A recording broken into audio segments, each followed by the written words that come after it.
रात के करीब 12 बजे थी। शहर से थोड़ी सी दूर पर एक सुनसान सड़क पर आयशा जब अपने घर लौट रही थी तो अचानक से उसकी गाड़ी बंद पड़ गई। यानी वो जो फोर व्हीलर नहीं थी, एक स्कूटी थी, वही वाली जो गाड़ी थी उनकी बंद पड़ गई।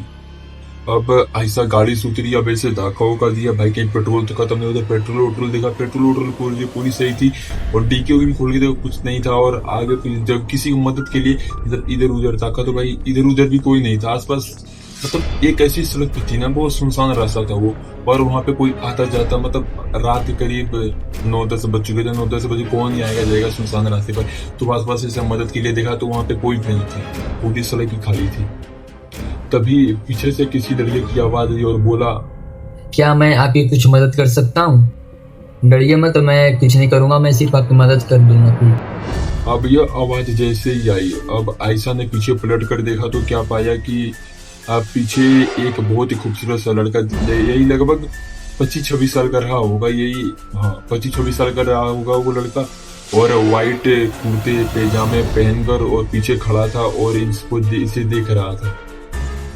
और उस लड़के के नाम की बात की जाए तो उस लड़के का नाम था आरिफ। उसने मतलब जो आयशा बोली, ठीक है अगर आप मदद करना चाहते तो आप मेरी थोड़ी सी स्कूटी ठीक करने में हेल्प कर दो।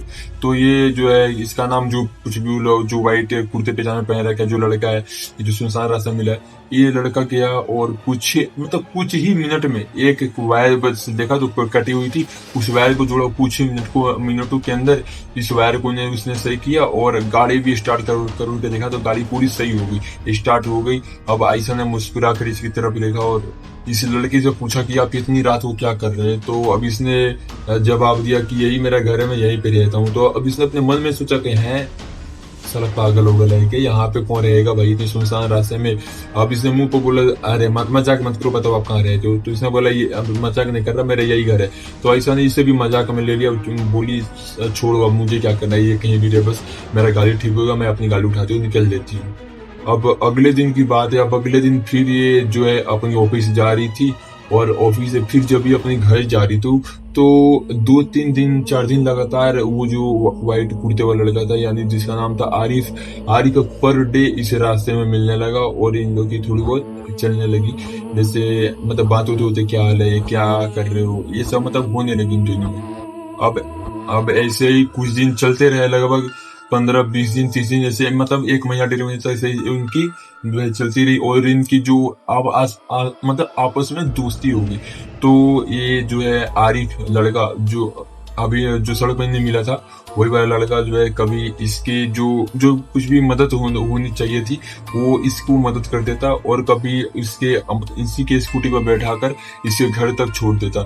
तो इनके बीच में कुछ चलने लगी, जैसे आपने खुद में जैसे दोस्ती होती है, दोस्ती यारी भी चलने लगी और शायद ये लोग कहीं इससे भी आगे की तरफ बढ़ने वाले थे। अब ऐसे इनकी आना जाना, एक साथ आना एक साथ जाना ऐसे लगा रहता, लगभग 2-3 महीने तक चलता रहा। और एक दिन आयशा को ऐसा कि मैं शायद इससे लव करने लगी हूँ। लेकिन आयशा को एक बात हमेशा अजीब सी लगती थी और इसके मन में उस दिन विचार आया। और एक रात जब ये अपने ऑफिस से घर आ रही थी तो वो रास्ते में मिला और फिर उस लड़के से जो है आयशा ने ये सवाल आखिरकार पूछ लिया, क्या तुम मुझसे लव करते हो, डू यू लव मी। तो ये मतलब जो लड़का अब ये क्या बोलता है। अब आयशा ने ये सवाल जैसे ही आरिफ से पूछा तो आरिफ ने शांत होकर इसे कहा कि मैं इसलिए तो तुमसे दूर जा रहा हूँ। अब आयशा को एक ऐसा लगा कि इसे जुड़ों का झटका लगा। फिर इसने चिल्ला कर बोला, क्यों ऐसे क्यों कर रहे हो। तो फिर ये जो है आरिफ जवाब देता है, क्योंकि मैं इंसान नहीं हूँ।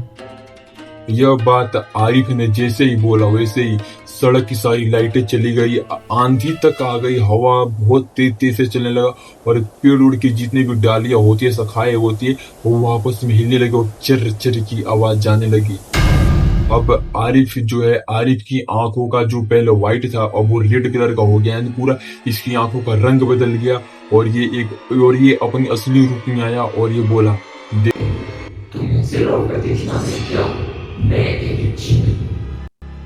आयशा ये सब देख कर भाई बिल्कुल शौक रह गई और आयशा इन लोगों के बीच में कुछ बोल नहीं पाई। ये आपस में जो भी बातें कर रहे थे इन दोनों के बीच में आयशा कुछ बोल नहीं पाई। आरिफ ने आयशा से बताया कि मैं तुम्हें इसलिए नहीं बताता था कि मैं तुमसे सिर्फ दोस्ती करना चाहता, ना कि लव। और तुम पूछती थी मैं कहाँ रहता हूँ, तो इसने जवाब दिया कि मैं इसी गली के आगे एक पुरानी सी गली है, मैं वहीं पे एक खंडहर है, पुराना सा घर, लगभग 40-50 साल पुराना खंडहर है, मैं वहीं पे अपना घर बना कर रहता हूँ, शायद वहीं पे मेरे घर है, तो मैं वहीं पे रहता हूँ। और उसने कहा, आरिफ ने कहा कि जो तुम इंसान हो, मुझे तुम्हारे सिवा इंसानों की दुनिया से कोई मतलब नहीं, और तुमसे भी कुछ ज्यादा मतलब नहीं, तुम सिर्फ मेरे दोस्त हो, तुम जब भी बुलाओगे मैं आऊंगा, लेकिन इससे आगे नहीं बढ़ सकता। I can't B love you, but इसने बोला कि मैं तुमसे लव नहीं करता, एंड हम दोनों ओनली फ्रेंड्स हैं। और फिर आयशा को देखने के बाद इसने बोला कि मुझे पहले इंसानों से कोई भी मतलब नहीं था, लेकिन जब उसने आयशा को पहली बार देखा तो उसके अंदर एक ऐसी भावना पैदा हुई जिसे उसने पहले कभी इस भावनाओं को महसूस नहीं किया था और कभी इन सब चीजों को फील नहीं कर पाया था, जिसका नाम था लव, यानी प्यार। लेकिन उसी लव के साथ इनका एक अलग सा खतरा का मोड़ भी था। आप सबको पता होगी कि जिन जिना जो होते हैं, इनके मतलब इनके जीवन का एक नियम होता है, कोई भी जिन किसी भी इंसान से सच्चा लव नहीं कर सकता। अगर कोई भी जिन ऐसा करता है, किसी के साथ लव करता है या फिर अपने रिलेशन बनाने की कोशिश करता है, तो उसके खिलाफ ये पूरी इनकी जो समाज आती है, जैसे हमारी इंसानों की समाज अलग होती है और इनकी समाज अलग होती है, तो इनकी समाज जो है इनकी विरुद्ध में आ जाती है और इसको उस दुनिया को छोड़ना पड़ता है। आयशा ने फिर भी कहा, मुझे तुम्हारे जिनजिनात होने से मुझे कोई फर्क नहीं पड़ता। अब आरिफ जो है, आरिफ की आंखों में पहली बार कुछ खुशी दिखाई दी, लेकिन तभी दूर से एक भयानक सी आवाज आई। आरिफ, तुमने अपनी नियम तोड़ दिया। लेकिन उसी सड़क के किनारे से एक और जिन बाहर आया और आयशा से कहा, अबे, इसे तुम्हारी जिंदगी से हमेशा के लिए मिटाना होगा। आरिफ जो है अपनी लव की पावर दिखाता है और आयशा के सामने खड़ा हो जाता है और फिर कहता है, इसे जब तक मैं हूं तब तक इससे कोई हाथ भी नहीं लगा सकता है। अब यह बात इसने जैसे ही बोलता है तो दूसरा वाला जिन जो है एक फाइट इस जो ये जो लड़का है जो सामने ऐसे करके खड़ा है इसके सामने, उस लड़के को एक फाइट मारता है।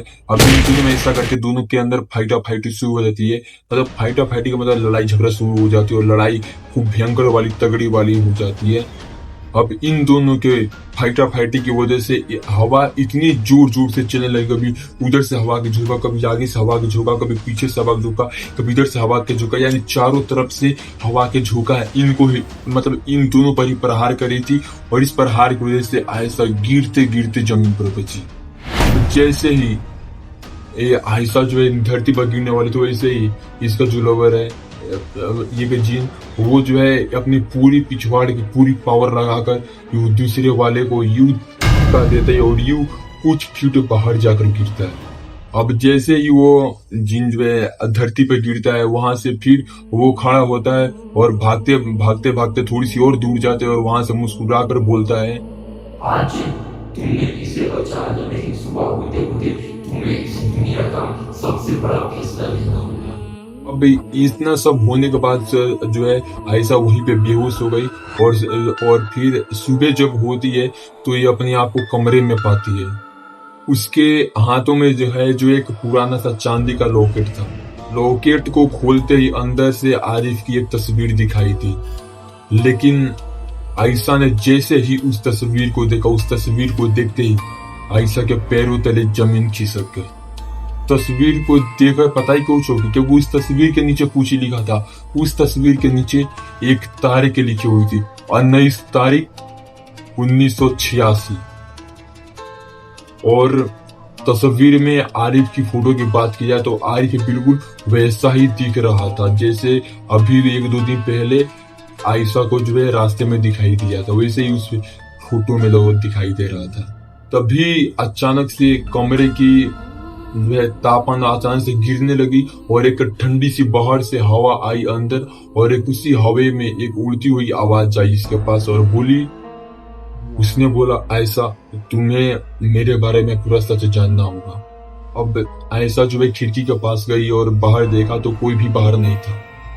अब उसने अपनी आंखों को जैसे नीचे करके अब अंदर की तरफ आई ऐसे, तो क्या पाया कि उसी के नीचे जमीन पर एक कागज पड़ा हुआ था और उस पेपर फोल्ड पेज लिखा हुआ था, जैसे ऐसे मोमो बन के ऐसा फेंका हुआ था। उसी पेपर को जब इसे ऐसे ही खोला तो उस पर लिखा हुआ था, मैं जिन जरूर हूँ लेकिन तुम जिनसे लव कर रहे थे वो आरिफ नहीं है। अब यह जैसे ही आयशा ने देखा तो आयशा का भाई पूरी हाथ यूं मतलब जैसे जनरेटर होते, जनरेटर जैसे उसके हाथ कांपने लगे, क्योंकि उस कागज के पीछे बस एक ही लाइन लिखी थी, क्योंकि उस आरिफ की मौत 40 साल पहले हो चुकी है। तो बिना किसी देरी के स्टार्ट करते एंड करते हैं इस स्टोरी को। मुझे पता है कि आप सबको इस स्टोरी अभी आधी अधूरी लगी होगी, तो माफ करना क्योंकि समय नहीं है, इसी कारण मैं इतनी छोटी सी स्टोरी बना रहा हूँ। लेकिन अगर आप सब कमेंट करते इसकी पार्ट 2 भी लाऊं तो आप सब कमेंट करना, मैं इसकी पार्ट 2 भी लाऊंगा कि इसके बाद क्या होता है। और चैनल को सब्सक्राइब करना। एंड अगर आप सबके पास कोई स्टोरी हो तो स्क्रीन पे मेरा ये जो नंबर दिख रहा है इस नंबर पे आप सब कॉल करना और हमें अपनी स्टोरी बता देना अगर आप सबके साथ कोई भी स्टोरी ऐसी घटना घटी हो तो। मिलते हैं किसी और नेक्स्ट वीडियो में, तब तक के लिए बाय, टेक केयर।